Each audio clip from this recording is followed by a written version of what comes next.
என்றான். கோட்டைக்குள்ளே நான் நுழைந்து விட்டேன், இனி எதுவும் அணுகாது, எந்த தீங்கும் தீண்டாது. கோட்டைக்குள்ளே நான் நுழைந்து விட்டேன், இனி எதுவும் அணுகாது, எந்த தீங்கும் தீண்டாது.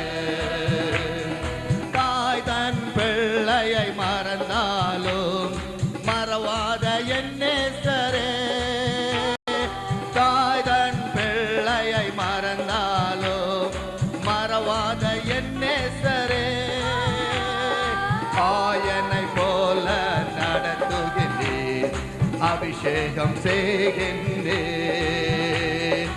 ஆயனை போல நடத்துகின்றேன், அபிஷேகம் செய்கின்றேன்.